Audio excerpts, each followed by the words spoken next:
Exodus chapter 19. Exactly 3 months after the Israelites had left Egypt, they reached the desert of Sinai. They had left Rephidim and come to the desert of Sinai. The Israelites camped in the desert in front of Mount Sinai. Then Moses went up on the mountain of God, and the Lord called him from the mountain. The Lord said, "Say this to the family of Jacob, and tell this to the people of Israel. Every one of you has seen what I did to the people of Egypt. You saw how I carried you out of Egypt. I did it as an eagle carries her young on her wings, and I brought you here to me. So now obey me and keep my agreement. Do this, and you will be my own possession, chosen from all nations. Even though the whole earth is mine, you will be my kingdom of priests.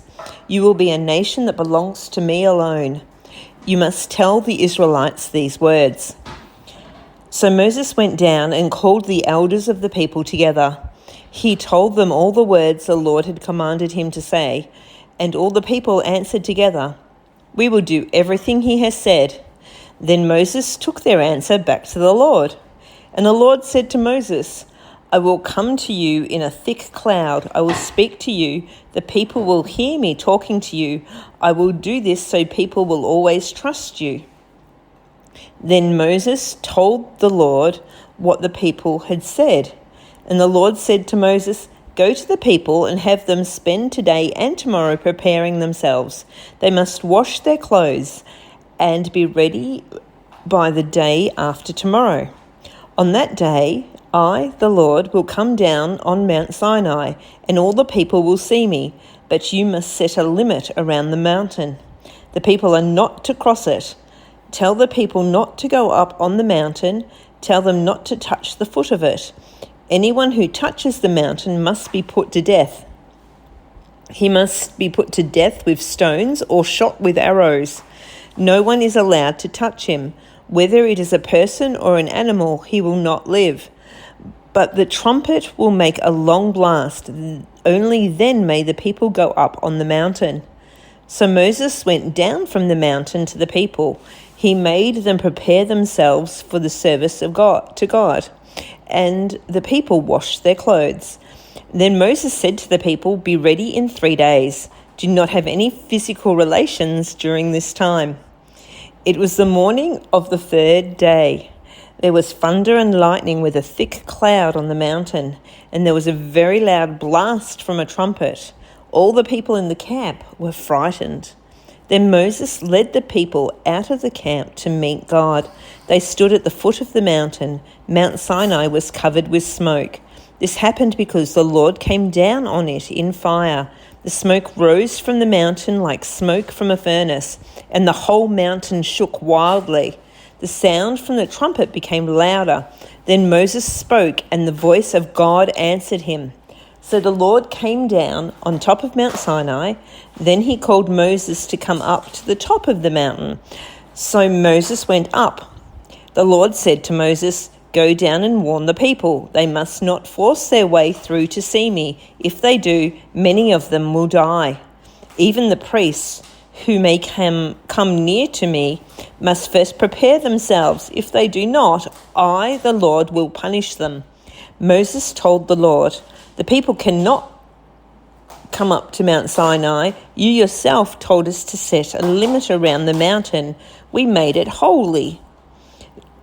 The Lord said to him, "Go down and bring Aaron with you, but don't allow the priests or the people to force their way through. They must not come up to the Lord. If they do, I will punish them." So Moses went down to the people and told them these things. Exodus chapter 20. Then God spoke all these words, "I am the Lord your God. I brought you out of the land of Egypt where you were slaves. You must not have any other gods except me. You must not make for yourselves any idols. Don't make something that looks like anything in the sky above or on the earth below or in the water below the land. You must not worship or serve any idol. This is because I am the Lord your God. I am a jealous God. A person may sin against me and hate me. I will punish his children, even his grandchildren and great-grandchildren, but I will be very kind to thousands who love me and obey my commands. You must not use the name of the Lord your God thoughtlessly. The Lord will punish anyone who is guilty and misuses his name. Remember to keep the Sabbath as a holy day. You may work and get everything done during 6 days each week, but the seventh day is a day of rest to honor the Lord your God. On that day, no one may do any work, not you, your son or daughter, or your men or women, slaves. Neither your animals nor the foreigners living in your cities may work. The reason is that in 6 days the Lord made everything. He made the sky, earth, sea, and everything in them. And on the seventh day he rested. So the Lord blessed the Sabbath day and made it holy. Honor your father and your mother. Then you will live a long time in the land. The Lord your God is going to give you this land. You must not murder anyone. You must not be guilty of adultery. You must not steal. You must not tell lies about your neighbor in court. You must not want to take your neighbor's house. You must not want his wife or his men or women slaves. You must not want his ox or his donkey. You must not take anything that belongs to your neighbor. The people heard the thunder and the trumpet, and they saw the lightning on the mountain and smoke rising from the mountain. They shook with fear and stood far away from the mountain. Then they said to Moses, "Speak to us yourself, then we will listen, but don't let God speak to us, or we will die." Then Moses said to the people, "Don't be afraid. God has come to test you. He wants you to respect him so you will not sin." The people stood far away from the mountain while Moses went near the dark cloud where God was. Then the Lord told Moses to say these things to the Israelites. "You yourselves have seen that I talked with you from heaven. You must not use gold or silver to make idols for yourselves. You must not worship these false gods in addition to me. You make an altar of dirt for me. Offer your whole burnt offerings and fellowship offerings on this altar as a sacrifice to me. Use your sheep and your cattle to do this. Worship me in every place that I choose, and then I will come and bless you. You may use stones to make an altar for me, but don't use stones that you have made smooth with tools. You must not use any tools on the stones. If you do, you make them unsuitable for use in worship.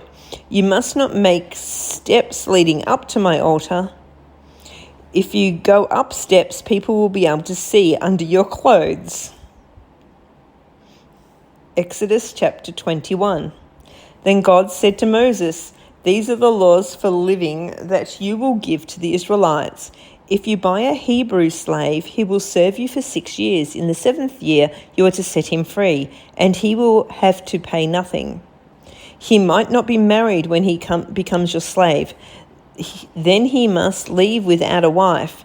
The man might be married when he becomes your slave. Then he may take his wife with him. The slave's master might give him a wife, and she might give birth to sons or daughters. Then the woman and her children will belong to the master. When the slave is set free, only he may leave. But the slave might say, 'I love my master, my wife, and my children. I don't want to go free.' Then the slave's master will take him to God. The master will take him to a door or a door frame. He will punch a hole through the slave's ear with a sharp tool. Then the slave will serve that master all his life. A man might sell his daughter as a slave. There are rules for setting her free. They are different from the rules of setting men slaves free. Maybe the master wanted to marry her, but then decided he was not pleased with her. He must let one of her close relatives buy her back. He has no right to sell her to foreigners. This is because he has treated her unfairly. The man who bought her might promise to let the woman marry his son. Then he must treat her as a daughter. The man who bought her might marry another woman. Then he must not keep the slave woman from having food or clothing or physical relations. If he does not give her these 3 things, she may go free. She owes him no money. Anyone who hits a person and kills him must be put to death. But if a person kills someone accidentally, God allowed that to happen, so the person must go to a place I will choose. A person might plan and murder another person on purpose. Put him to death, even if he has to run to my altar for safety. Anyone who hits his father or mother must be put to death. A person might kidnap someone, then he either sells the slave or still has him when he is caught. That person must be put to death. Anyone who says cruel things to his father or mother must be put to death. 2 men might argue, and one might hit the other with a rock or with his fist. The hurt man might not be killed, but he might have to stay in bed. Later, he might be able to get up, and he might be able to walk around outside with his walking stick. Then the one who hit him is not to be punished, but he must pay the injured man for the loss of his time, and he must support the injured man until he is completely healed. A man might beat his male or female slave with a stick, and the slave might die on the spot. Then the owner must be punished, but the slave might get well after a day or 2. Then the owner will not be punished, since the slave belongs to him. 2 men might be fighting, and they might hit a pregnant woman so that the baby comes out, but there is no further injury. The man who caused the injury must pay money. He must pay what the woman's husband says and the court allows. But if there is a further injury, then the punishment is that life must be paid for life, eye for eye, tooth for tooth. It is also hand for hand, foot for foot, burn for burn, wound for wound, and bruise for bruise. A man might hit his male or female slave in the eye, and the eye might be blinded. Then the man is to free the slave to pay for the eye. A master might knock out a tooth of his male or female slave. Then the man is to free the slave to pay for the tooth. A man's bull might kill a man or woman. Then you must kill the bull with stones. You must not eat the bull, but the owner of the bull is not guilty. But the bull might have hurt people in the past. The owner might have been warned. If he did not keep it in a pen and then it kills a man or woman, the bull must be killed with stones and the owner must be put to death. But the family of the dead man might accept money. Then the man who owned the bull may buy back his life, but he must pay whatever is demanded. Use this same law if the bull kills a person's son or daughter. But the bull might kill a male or female slave. Then the owner must pay the master the price for a new slave. That is 12 ounces of silver, and the bull must also be killed with stones. A man might take cover of a pit, or he might dig one and not cover it. Another man's ox or donkey might come and fall into it. The owner of the pit must pay the owner of the animal for his loss. The dead animal will belong to the one who pays. One man's bull might kill another man's bull. Then they must sell the bull that is alive. Both men get half of the money, and both men will also get half the bull that was killed. A man's bull might have hurt other animals in the past, but the owner must not have kept it in a pen. Then the owner must pay for bull, and the dead animal is his. Matthew chapter 20. The kingdom of heaven is like a man who owned some land. One morning he went out very early to hire some people to work in his vineyard. The man agreed to pay the workers 1 silver coin for working that day. Then he sent them into the vineyard to work. About 9 o'clock, the men went to the marketplace and saw some other people standing there, doing nothing. So he said to them, "If you go and work in my vineyard, I will pay you what your work is worth." So they went to work in the vineyard. The man went out again about 12 o'clock and again at 3 o'clock. Both times he hired people to work in his vineyard. It was about 5 o'clock. The man went to the marketplace again, and he saw others standing there. He asked them, "Why did you stand here all day doing nothing?" They answered, "No one gave us a job." The man said to them, "Then you can go and work in my vineyard."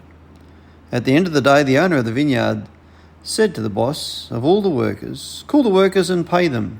Start by paying the last people I hired, then pay all of them, ending with the workers I hired first." The workers who were hired at 5 o'clock came to get their pay, and each worker received 1 silver coin. Then the workers who were hired first came to get their pay. Now they thought they'd be paid more than the others, but each one of them also received 1 silver coin. When they got their silver coin, they complained to the man who owned the land. They said, "Those people were hired last and worked only 1 hour, but you paid them the same as you paid us, and we worked hard all day in the hot sun." But the man who owned the vineyard said to one of those workers, "Friend, I am being fair to you. You agreed to work for 1 silver coin, so take your pay and go. I want to give the man who was hired last the same pay that I gave you. I can do what I want with my money. Are you jealous because I'm good to those people? So those who are last now will someday be first, and those who are first will someday be last." So Jesus was going to Jerusalem. His 12 followers were with him. While they were on their way, Jesus gathered the followers together and spoke to them privately. He said to them, "We are going to Jerusalem. The Son of Man will be turned over to the leading priests and the teachers of the law. They will say that he must die. They will give the Son of Man to the non-Jewish people. They will laugh at him and beat him with whips, and then they will kill him on a cross. But on the 3rd day after his death, he will be raised to life again." Then the wife of Zebedee came to Jesus. Her sons were with her. The mother bowed before Jesus and asked him to do something for her. So Jesus asked, "What do you want?" She said, "Promise that one of my sons will sit at your right side in the kingdom, and promise that the other son will sit at your left side." But Jesus said, "You don't understand what you are asking. Can you accept the kind of suffering that I must suffer?" The sons answered, "Yes, we can." And Jesus said to them, "Truly, you will suffer the same things that I will suffer. But I cannot choose who will sit at my right hand or my left side. Those places belong to those for whom my Father has prepared them."